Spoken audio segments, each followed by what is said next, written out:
Bueno, vamos a continuar. Vamos a ver. Entonces, nos quedamos en que Moctezuma le estaba enviando muchos presentes, pero no quería verlo, con la condición de que ya no pidiera verlo, ¿no? Entonces dice Cortés astutamente, y como para no aparecer forzándolos a su arriesgada empresa, se quejó con los soldados de que no los dejaba pasar el monarca azteca. Debe ser gran señor y rico, insinúa Cortés, y le responden los soldados, ya querríamos estar envueltos con él. Y relata Bernal Díaz, dice, en aquella sazón era hora del Ave María, es decir, el mediodía, el Ave María era el mediodía. Y en el Real teníamos una campana, y todos nos arrodillábamos delante de una cruz que teníamos puesta en un médano de arena, y delante de aquella cruz decíamos la oración del Ave María. Y como los caciques Endile y Pitalpitoque nos vieron así arrodillados, como eran muy entendidos, preguntaron a qué fin nos humillábamos delante de aquel palo hecho de aquella madera.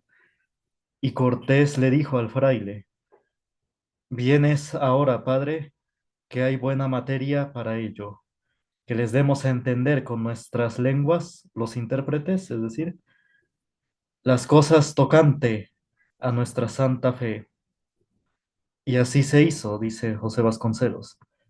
Y se les dijo que sus ídolos eran malos, y que nuestro Señor Dios verdadero, que se dice Jesucristo, quiso sufrir y pasar por aquella muerte para salvar el género humano, y que resucitó al tercer día y está en los cielos, y que habremos de ser juzgados de él.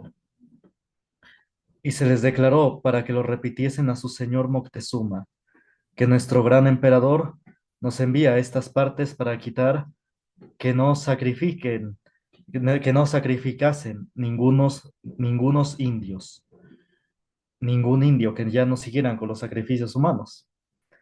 Y dice, ni otra manera de sacrificios malos que hacen, ni se robasen unos a otros, ni adorasen aquellas malditas figuras, y que les ruega que pongan en su ciudad y en los adoratorios, en donde están los ídolos, una cruz y una imagen de Nuestra Señora.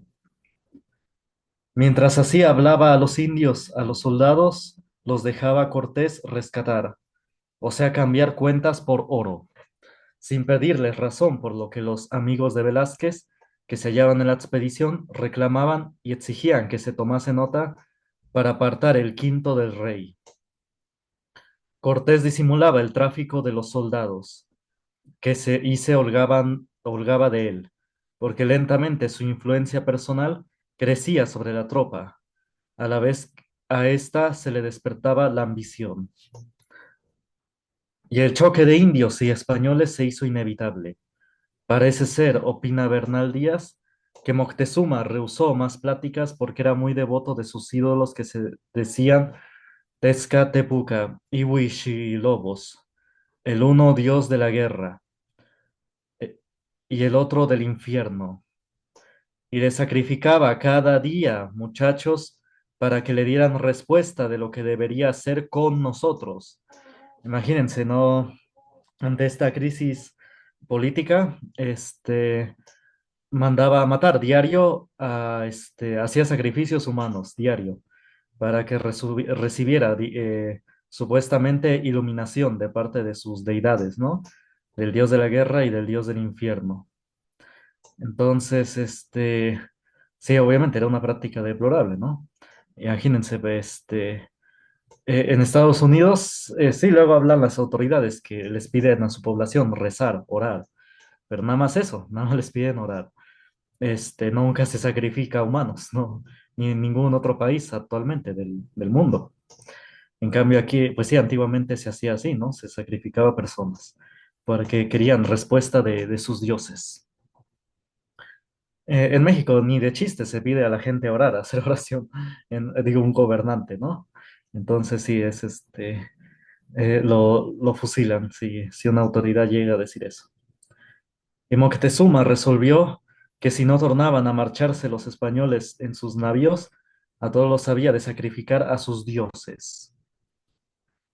Bajo la exterioridad de las pláticas y los trueques comerciales, los combates se preparaban. Un conflicto decisivo para el futuro de la raza mexicana exigía solución armada. El triunfo español crearía una era nueva y aumentaría a una nación a la cultura del planeta.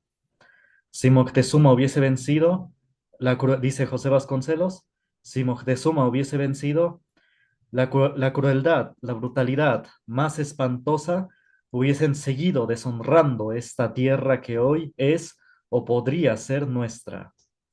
En cambio, si los españoles vencían, quedaríamos incorporados a una fracción creadora de la humanidad, colaboradores de uno de los pueblos más ilustres de todos los tiempos. Con razón, los dioses malos del imperio azteca se mostraban irritados, exigían más víctimas. Es una metáfora, ¿no? De hecho, es una frase muy acorde a nuestra época actual, donde se quiere recuperar supuestamente esas deidades. Entonces, sí, yo diría que es una frase muy actual, ¿no? Dice, los dioses malos del imperio de Azteca se mostraban irritados, exigían más víctimas, sacrificios humanos, como veíamos, ¿no? Que Moctezuma mandaba sacrificar diario a uno para que recibir iluminación. No les bastaba considerar que eran casi 6 millones de indios y no pasaban de 600 españoles. Nunca dioses crueles supieron inspirar guerreros capaces, por fortuna para la moral.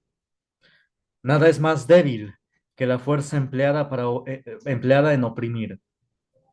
A la primera oportunidad, los oprimidos descubren que la traición asume aspectos de liberación. Y hallándose Cortés colocado entre la amenaza de Moctezuma y la exigencia de los del partido de Diego Velázquez, que ansiaban el regreso, conformes ya con el botín alcanzado, llegaron unos enviados que describe Bernal Díaz como sigue. Traían unos grandes agujeros en los bozos de abajo, y en ellos unas rodajas de piedra pintadillas de azul, y otros con unas hojas de oro delgadas, y en las orejas muy grandes agujeros, en ellas puestas otras rodajas con oro y piedras, y muy diferente traje, y habla que la de los mexicanos. Explicaron los recién llegados que habían tenido noticias de los de Tabasco. Cuando Cortés dio su primera batida formal a los indios y de plática en plática, informaron cómo tenía Moctezuma enemigos y contrarios, de lo cual Cortés, ya sigue José Vasconcelos, se holgó y con dádivas y halagos despidió a los mensajeros, instándolos a que dijesen a su señor que muy pronto iría a él a verlo. El propósito de Cortés no era regresar a Cuba en condiciones parecidas a las de Grijalva. Su genio le hacía ver posibilidades sin cuento de aquella extraña tierra rica y debilitada por la barbarie y la discordia. ¿Pero contaría con sus soldados? Pregunta Vasconcelos. ¿Lograría imponerse a los amigos de Diego Velázquez, que eran numerosos en su misma tropa e insistían en regresar conforme ya con el oro rescatado, indiferentes al plan de ganar un reino? Los del partido de Cortés, que eran Pedro de Alvarado, Francisco de Montejo, Cristóbal de Olid y el propio Bernal Díaz, corrían la voz de que era conveniente proclamar jefe a Cortés como representante de su majestad, eliminando de esta suerte al gobernador Velázquez. Los de Velázquez exigían el reembarque y Cortés se dio la satisfacción de hacerse rogar que aceptara el nuevo mando. Lo aceptó a condición de que le diesen cargo de justicia mayor y capitán general. Y lo peor de todo, reflexiona Bernal Díaz, que le otorgamos que le diésemos el quinto del oro que se hubiese, después de sacado el quinto real, y delante de un escribano le dimos poderes. Y luego ordenamos, Bernal Díaz, recuerden, no era un fraile, era un navegante igual, un soldado, bueno, un militar de parte de los españoles. Y luego ordenamos de hacer poblar y fundar la villa que se nombró la Villa Rica de la Veracruz, porque llegamos jueves de la cena y desembarcamos en Viernes Santo de la Cruz. Se procedió enseguida a la elección de alcaldes y regidores, siendo los primeros electos Alonso Hernández Puerto Carrero, el marido de Doña Marina, y Francisco de Montejo, más tarde adelantado de Yucatán. Así democráticamente y como cumple a hombres libres, se crearon las primeras autoridades legítimas del continente. José Vasconcelos los llama las autoridades legítimas. Las que existían en los territorios de los nativos lo eran de hecho y se apoyaban en el terror de los sacrificios humanos y desorejamiento de los prisioneros. Ellos sí eran mocha orejas. El municipio de Veracruz, creado antes de que los españoles impusiesen a su dominio militar sobre el país, he ahí el origen de nuestras instituciones civilizadas que hasta la fecha siguen luchando para perdurar sobre la regresión azteca de los militarismos reinantes, apoyados en el terror del fusilamiento de los prisioneros de la guerra civil. La fundación del municipio de Veracruz debiera ser la efeméride central de nuestras celebraciones cívicas. En las escuelas de la nación debería recordarse cada año esa fecha como símbolo de nuestra aspiración a una plena vida civilizada. Entonces, bueno, la fecha dice que fue un viernes Santo de la Cruz. Debe ser por marzo, que es la Semana Santa, o abril, que es la Semana Santa. Por ahí debió suceder en esta fecha, ¿no? Entonces, aquí ya estamos entrando ya de lleno, ¿no? Lo que es el clímax de la conquista. Ah, bueno, para hacer hacer mejores comentarios de esto, mejor lo dejamos hasta acá y nos vemos la próxima clase, porque hay mucho que ver, ¿no? Vamos a ver demasiadas cosas a partir de acá. Entonces, recuerden, aquí nos quedamos, ¿no?